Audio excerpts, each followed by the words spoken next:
Muito bem, gente.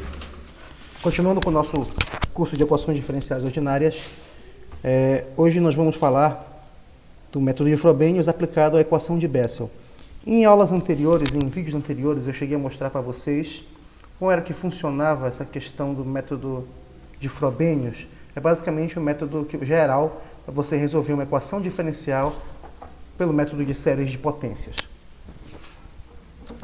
E eu falei alguns teoremas básicos, não aprofundei muito por causa da celeridade que o curso está exigindo de nós, mas eu acho que é bem interessante a gente abordar essa abordagem direta.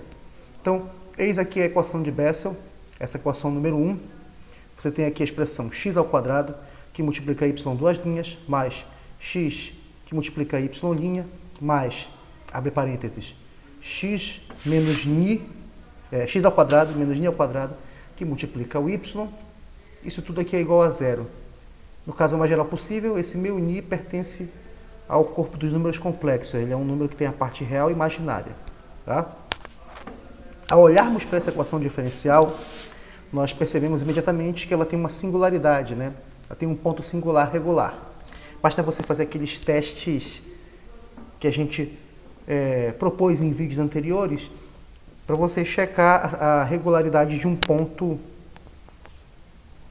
do domínio da função.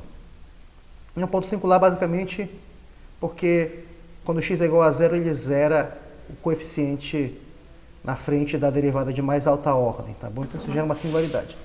Pelo que nós aprendemos até agora, o que nós já discutimos, quando você tem esse tipo de situação, você resolve testando uma solução que seja uma combinação de potências de x com a seguinte maneira. A minha solução, eu vou testar ela como sendo um y de x igual um somatório, meu m vai de 0 até infinito, constante cm, que multiplica x elevado a m mais alfa. Tá bom? Esse tipo de expressão ele pode ser derivado com as regras usuais de derivadas que nós conhecemos do cálculo 1. Tá? Devido à linearidade das derivadas, quando eu calcular a primeira derivada da expressão 2, eu vou ter a expressão 3. Observem, a derivada passa pelo somatório, passa pelos coeficientes e chega até o x elevado a m mais alfa. A regra geral é, quem está aqui no expoente desce multiplicando, subtrai uma unidade. E aí você tem, então, a sua derivada de primeira ordem. Derivada de segunda ordem vai seguir o mesmo padrão. Você vai derivar a derivada de primeira ordem. Quando você fizer isso, esse termo m mais alfa menos 1 cai multiplicando também. Então eu já tinha m mais alfa da primeira derivação. Agora você vai ter m mais alfa menos 1 da segunda derivação. Cm passa intacto porque é uma constante. Aqui você tinha x elevado a m mais alfa menos 1. Vai subtrair 1 de novo, porque você derivou duas vezes. Vai ficar x elevado a m mais alfa menos 2. Essa expressão 4. Essa expressão 4, A3 e A2, nós vamos levar na expressão 1. E vamos substituir e impor que isso seja a solução. Como? Vejam, esse termo aqui é justamente a segunda derivada, como você pode ver aqui na expressão 4. E na equação 1, x² multiplica a segunda derivada. Na equação mais, x multiplica a primeira derivada, mais x² menos ni ao quadrado, que multiplica a função. Então eu substituo, eu vou rearranjar esses termos. Tá? Observe que x² ele pode entrar e sair do somatório porque não depende do índice, m. Quando ele entrar aqui, você tem x² que multiplica x elevado a m mais alfa menos 2. Conserva a base e soma os expoentes. Quando você fizer isso, esse menos 2 cancela com esse 2 positivo. Tá? Mesma coisa vai acontecer aqui embaixo. Conserva a base, soma os expoentes, por causa desse x de fora e o x de dentro. E aí com isso vai cancelar o menos 1 desse com 1 desse. Tá bom? A última parcela, ela vai ficar aqui sem ser mexida nesse sentido, mas eu vou desmembrá-la em duas. Então, como é que vai ficar isso? Quando eu fizer esse desmembramento, eu vou aproveitar que esse somatório vai ficar x elevado a m mais alfa, esse 2 cancelou com o outro, esse 1 cancelou com o outro, o x vai estar com o mesmo expoente, eu vou juntar esses dois primeiros somatórios, porque eles começam com os mesmos índices, né? Começa de 0 até infinito, é o mesmo índice m, e as potências de x vão ser as mesmas. Como eu falei, vai ter os cancelamentos devidos, e aí você vai ter a mesma potência de x. Então, eu peguei esses dois somatórios e aglutinei eles, colocando o Cm em evidência e o x elevado a m mais alfa em evidência, que é o fator que vai sobrar nos dois e que tem em comum. Com isso, eu obtenho essa relação entre os coeficientes que eu já vou simplificar. Tá? Logo em seguida, essa última linha aqui da expressão 5 eu quebrei em dois somatórios. Um que tem o x² multiplicando esse somatório aqui, fiz a distributiva, né, do somatório, menos esse mesmo somatório agora tem um i² aqui dentro. Observem que eu fiz a distributiva. Tá?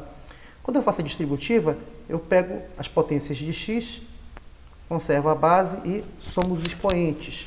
Quando isso acontece, esse aqui inevitavelmente vai ser um Cm x elevado a m mais alfa mais 2. Esse aqui eu vou ter que mexer com algum truque. Menos essa parcela aqui, ó, somatório de 0 até o infinito, de ni ao quadrado, Cm x elevado a m mais alfa. Vou juntar esse cara aqui com o resto desse somatório de cima, porque eles têm a mesma potência, x elevado a m mais alfa. Esse aqui eu vou trabalhar ele para depois juntar todo mundo, se for possível. Pois bem, desculpa um pouquinho da gripe, eu passei uns dias meio gripado. Então, observe que esse cara aqui eu tenho m mais alfa menos 1, m mais alfa. Eu vou pegar m mais alfa e fazer a distributiva. M mais alfa vezes m mais alfa ao quadrado, tá bom? M mais alfa vezes menos 1 vai dar menos m mais alfa, que eu cancelo com esse que já estava aqui, tá? Então, essa expressão todinha que está aqui dentro, ele é nada mais, nada menos do que m mais alfa ao quadrado. Só que como eu juntei com esse outro somatório aqui, com o último, aparece menos ni² aqui, todo mundo multiplicando Cm vezes x elevado a m mais alfa. Tá? Esse outro somatório aqui, ó, que vai ficar com essa expressão aqui, que eu não mexi nele, Cm x elevado a m mais alfa mais 2, eu vou fazer uma mudança de índice. E eu posso fazer isso na hora que eu quiser. A única diferença é que eu tenho que tomar cuidado de onde vai começar a contagem, tá bom? Então veja, para poder forçar esses expoentes a ficarem iguais, eu vou pegar o meu m mais 2 e vou apelidar de uma outra letra, p. Tá? O que importa é que, quando o meu m for igual a 0, meu p é igual a 2. E aonde tem m, eu vou colocar p menos 2. Tá? Com isso, na expressão 7, esse primeiro somatório eu não vou mexer nele, ele ficou inalterado, mas um somatório de p igual a 2, da constante c, p menos 2, que multiplica x elevado a p mais alfa. Todo mundo é igual a 0. Beleza. Agora eu posso chamar esse meu p de m de novo, porque a letra que eu chamo o índice não importa. O que importa é saber onde é que começa a contagem dele, onde termina, tá? Então, eu posso chamar ela novamente de m, e aí eu posso unir com outro somatório, desde que eu faça com que os seus inícios e fins coincidam. Se eu simplesmente chamar de m, eu ainda não posso juntar esses dois somatórios, porque esse começa de 0 e esse começa de 2. Então eu vejo que a forma que eu tenho aqui para trabalhar isso é, eu vou desenvolver os dois primeiros termos desse primeiro somatório, vou desenvolver o termo com m igual a 0 e com m igual a 1, e aí com isso, esse somatório passará a contar a partir de 2, igualzinho esse. Aí eu posso juntar eles dois. Quando eu juntar eles dois, eles partindo do 2, chamo um somatório só, basta pegar esse termo aqui, colocar aqui dentro e colocar em evidência o x elevado a m mais alfa. Agora eu vou ter Cm multiplicando aqui e o Cm menos 2, tá bom? E aí você tem essa expressão 10 aqui. Mas essa expressão 10 tem uma questão. questão é a seguinte, ela é igual a zero. Para ela ser igual a zero, para todo o valor de x, é necessário que todas as constantes que multiplicam x, todas as expressões que aparecem multiplicando alguma potência de x, sejam todas iguais a zero.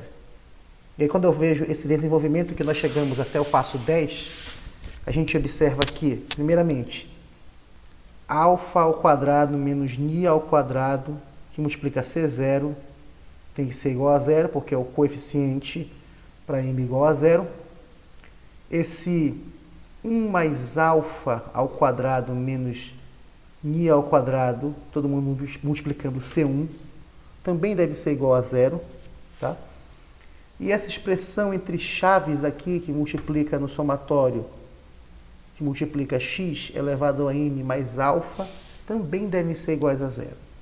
A expressão como um todo deve ser igual a zero. Então, o que eu concluo daqui? Se essa expressão aqui, a primeira, tem que ser igual a zero, ou alfa ao quadrado menos ni ao quadrado é igual a zero, ou C0 é igual a zero. Vamos considerar que o C0 seja diferente de zero. Conveniência. E é por onde funciona também, né?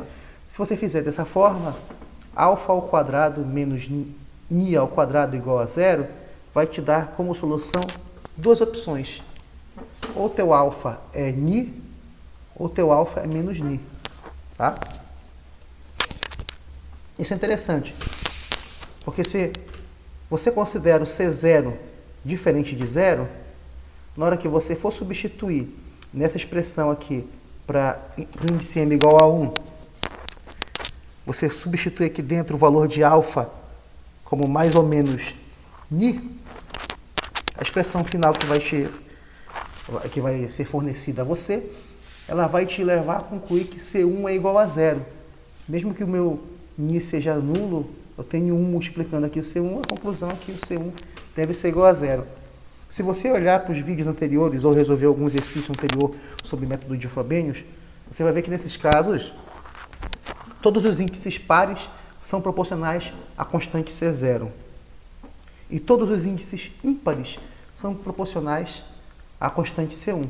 Se a constante C1 é zero, obviamente, todos os índices ímpares serão zero. Tá? Uma outra conclusão que a gente chega, para simplificar nossos cálculos, né, na frente. Em seguida, você vai pegar essa expressão aqui que está dentro do somatório e vai arrumar ela. Tá? Você vai arrumar essa expressão aqui porque essa aqui vai te dar a relação de recorrência. Então, vamos considerar para o nosso alfa sendo igual a ni. Então, quer dizer, onde tem alfa, eu vou colocar ni. Substituindo aqui, bonitinho, eu posso abrir esse binômio aqui, m mais ni elevado ao quadrado, na minha expressão, e aí eu desenvolvo. Faço o devido cancelamento aqui, ó, esse com esse. E aí depois de manipular um pouquinho, eu chego na nossa relação de recorrência.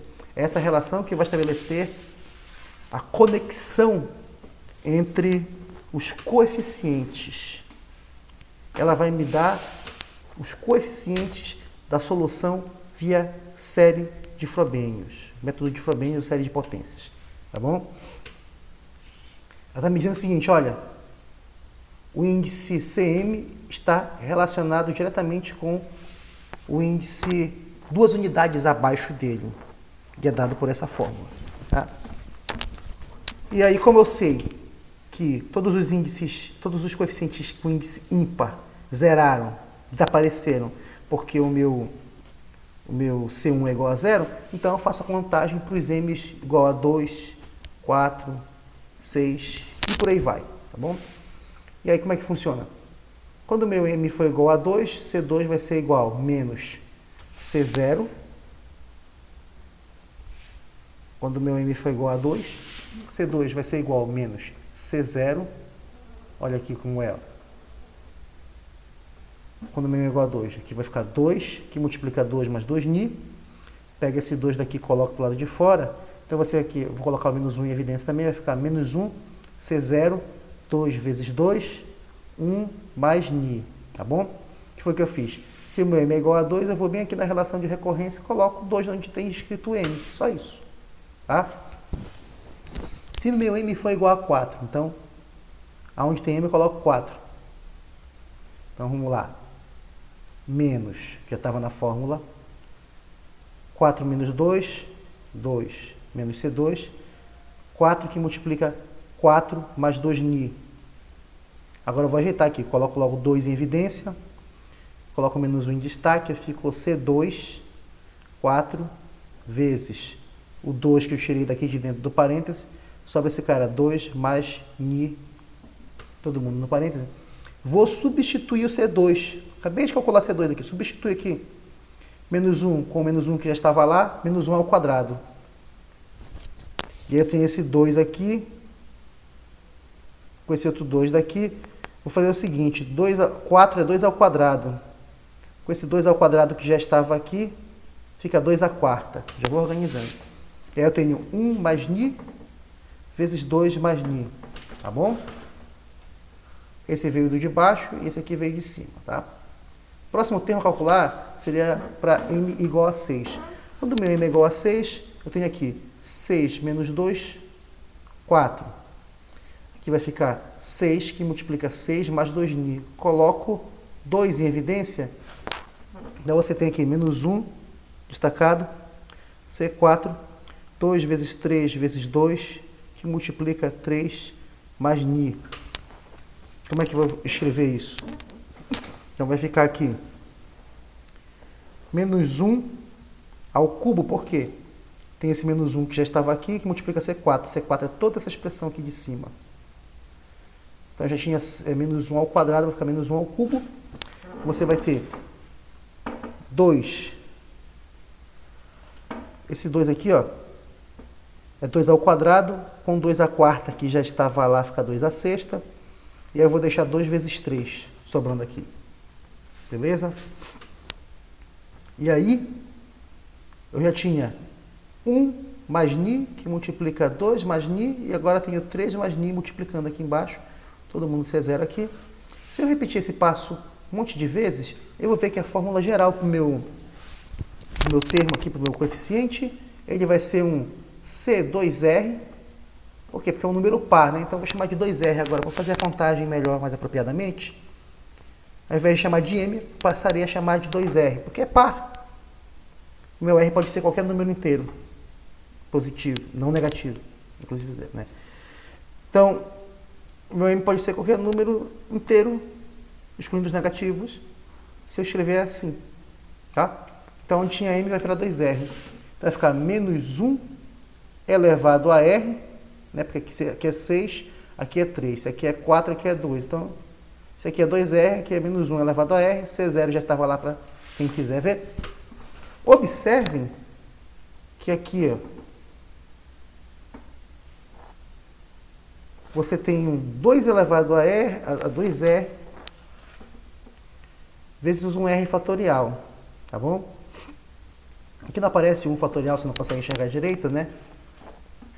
Você tem 2 ao quadrado aqui, ó, 2 ao quadrado, 2 está elevado a 2R, quando R é igual a 1. Aqui não aparece um fatorial, mas quando tu olha para cá para baixo, você vê o seguinte aqui, ó. Tem 2 elevado a 2R, porque aqui é 2R, 2R é igual a 4.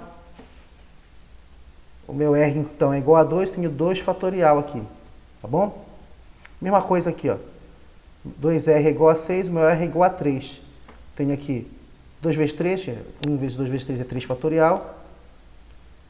2R, 2 elevado a 2R aqui, beleza? Então, esses dois termos se justificam. C0 fica lá, a gente vai chamar do que quiser depois, porque é uma constante. Podemos apelidar da nossa forma, nossa bela vontade. Só que tem esse cara bem aqui, que da forma geral, eu vou ter 1 mais ni, vezes 2 mais ni, e ele vai parar exatamente no termo R mais ni. Como assim, Marcelo? Olha, aqui é 2R é igual a 6, o meu R é igual a 3. Parou no termo 3 mais ni. 2R é igual a 4, meu R é igual a 2. Parou no termo 2 mais ni. 2R é igual a 2, o R é igual a 1. Então, 1 mais ni. Entendeu? Então, ele vai crescendo à medida que eu vou aumentando o meu R. Para eu melhorar essa expressão, eu vou lembrar de uma propriedade da função gama. Eu não acredito que o bichinho travou.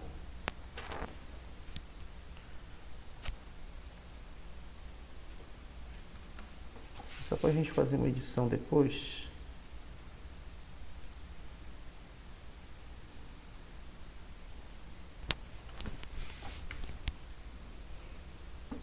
Bom,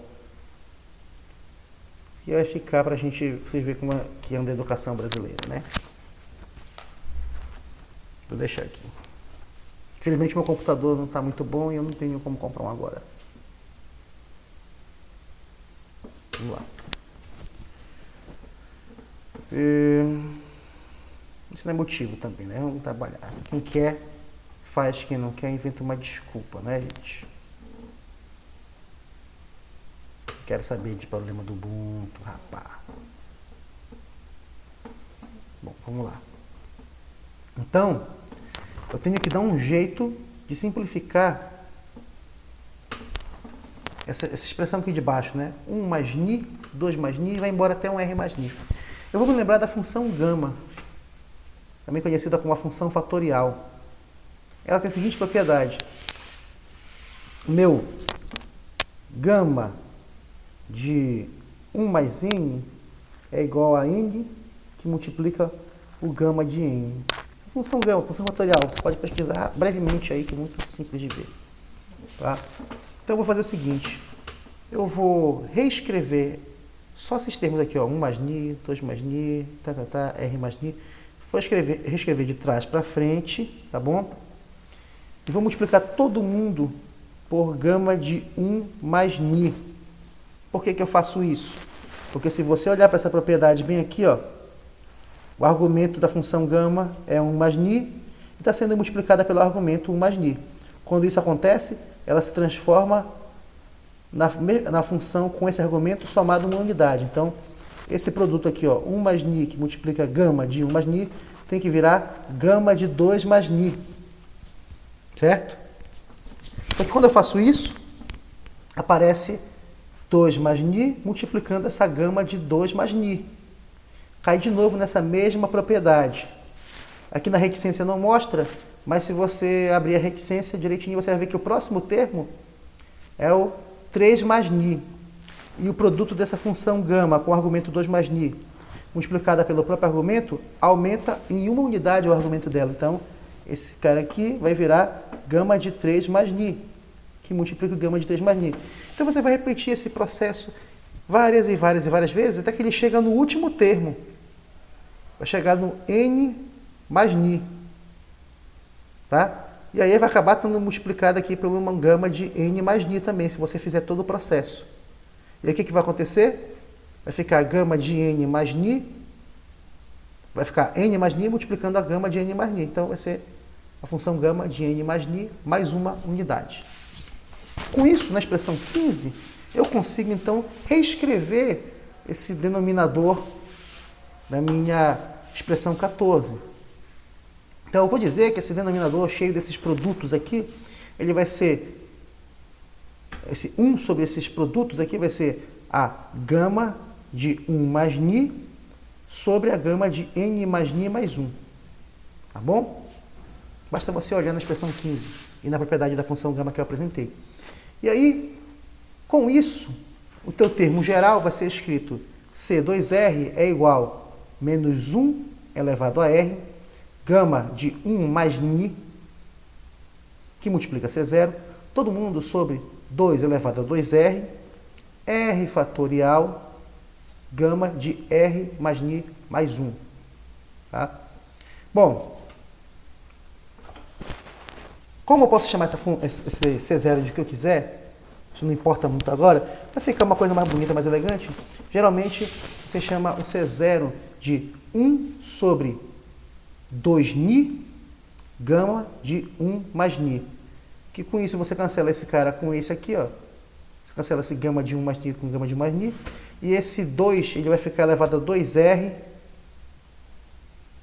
mais ni. Tá bom?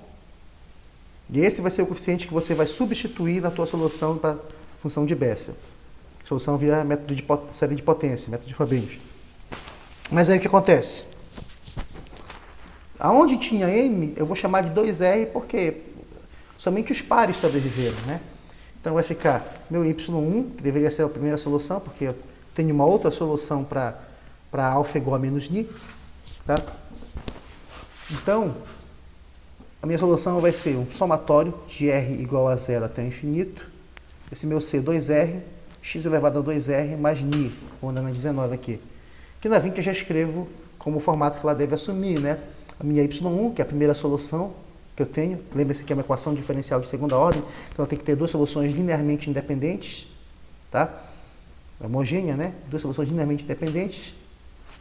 Então, esse meu y1, ele tem o nome, é a função de Bessel de primeira espécie e ordem ni, e ela é escrita como um somatório de r igual a zero até o infinito, de menos 1 elevado a r, sobre r fatorial, gama de r mais ni mais 1, x sobre 2 elevados a 2r mais ni. É por isso que foi chamado desse jeito aqui, né?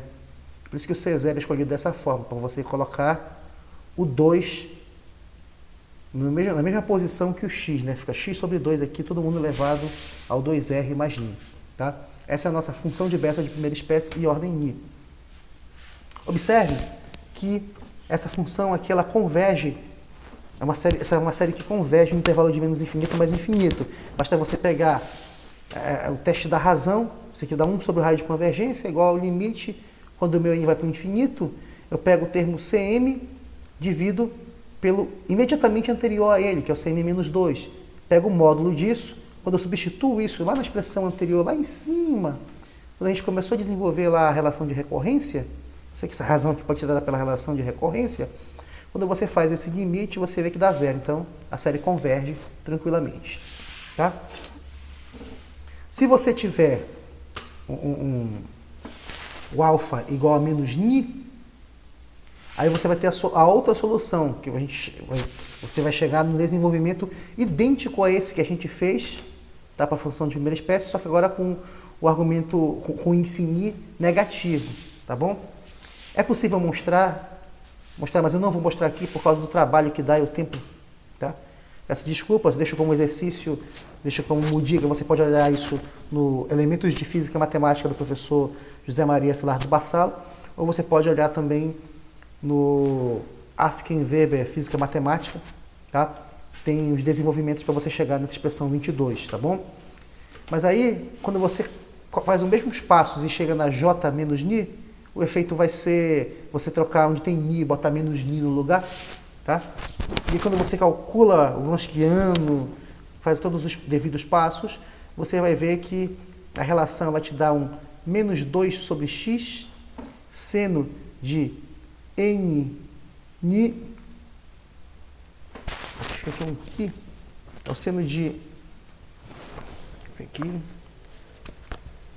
aumento,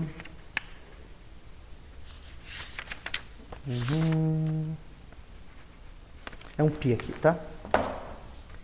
Parecendo um N, tá meio feio, né? Aqui é um pi. Tá bom? Aqui é um pi, por favor, gente, tá? Então, quando você faz esse desenvolvimento, você vai chegar aqui, o Wronskiano da J ni de x e da J menos ni de x, ele vai te dar menos 2 sobre x, seno de pi ni dividido por π. E aí eis o problema.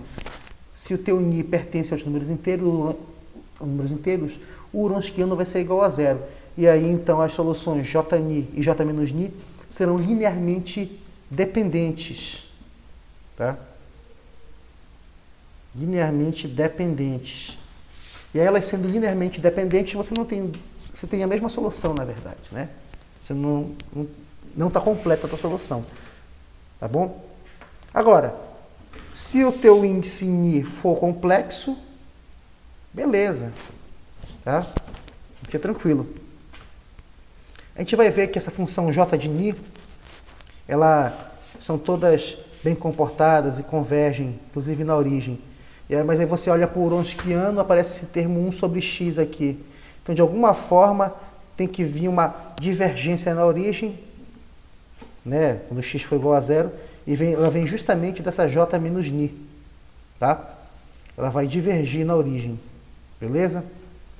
Então, se você tiver o teu índice Ni pertencendo ao corpo dos complexos, você até pode usar Jni e J-Ni. Mas na maioria dos problemas físicos, nas aplicações do eletromagnetismo principalmente, esse teu Ni pertence aos inteiros.